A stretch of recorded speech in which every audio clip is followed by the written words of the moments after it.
Hi, it's Kathy again, and we're going to do a spirit reading this morning.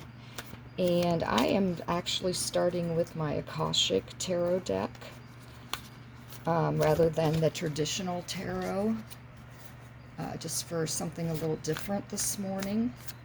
And we're going to just see what message Spirit has to say to us today.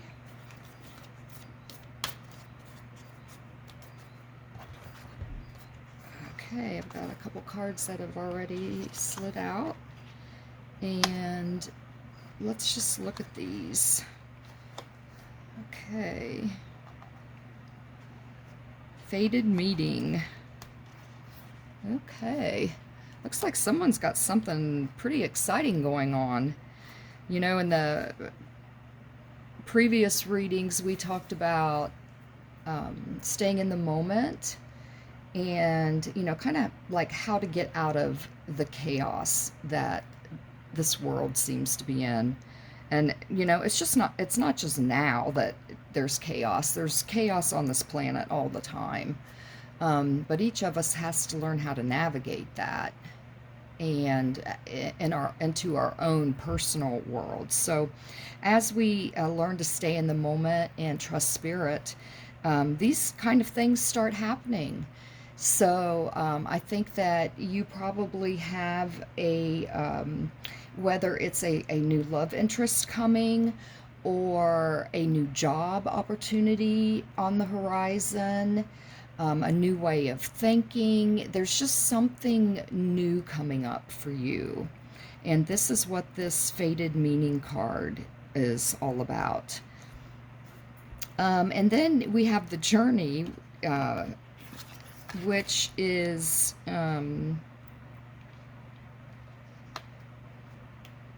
as we look at this card, hopefully you can see it clearly enough. You've got a lot of people here working and working hard. Man, that must be hard to kind of work on these ships. But the journey is what we need to look at. It's not about the destination. I know this is so cliche, but it's not about the destination. It's about the journey. And the journey is what we need to look at. I'm kind of wondering, because it's upside down, I'm kind of hearing that the enticement is the end fact for you in some way. And you don't want to look at it as an event. You want to look at what's going to come as a process. And that's kind of hard for us humans to do. We have to go through things before we can get to like any kind of end result. Okay, and there never really is an end result, but what we hope our outcome is going to be.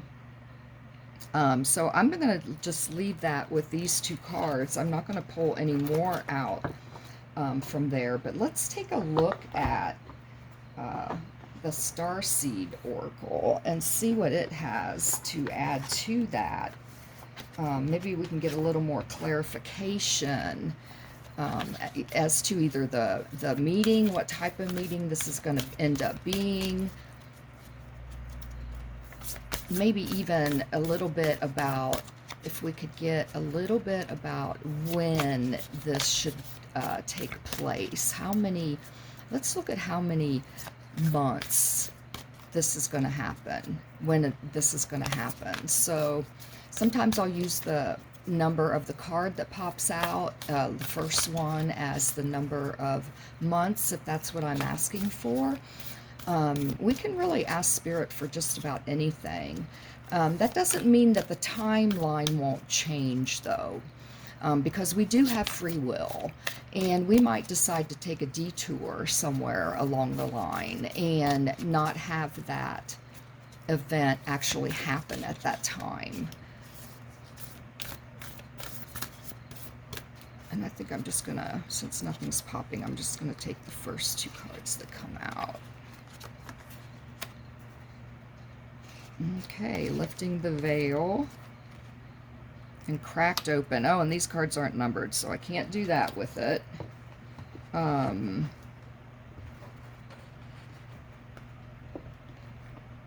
Lifting the veil. I was going to see if they offer any numbers.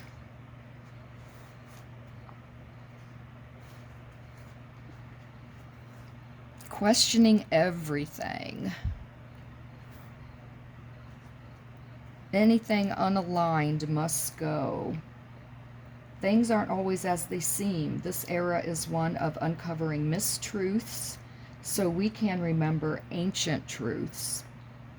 Everything is in a state of recall and realignment. Anything that isn't in harmony with the planet will not survive. This goes for society and the world at large, as well as in our own lives.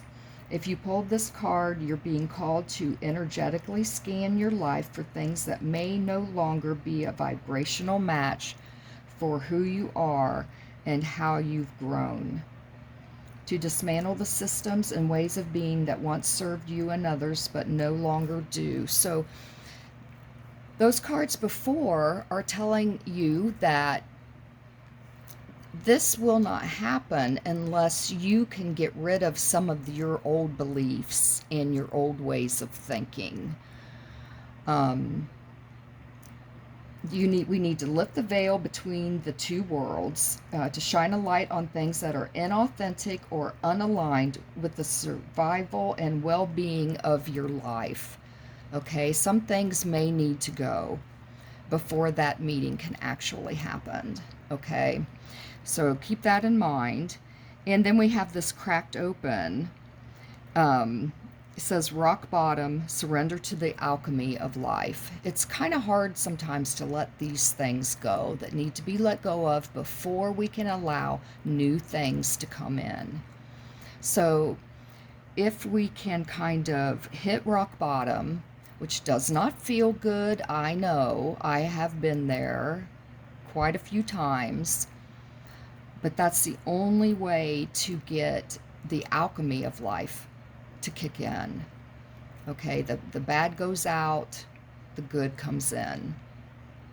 So both of these cards are pretty much saying the same thing. That meeting that we're waiting for needs to wait until we can get rid of the old and stay with the new spiritual experience. Okay, I hope this was helpful for you and another great message from Spirit today. And I will see you later. Thank you.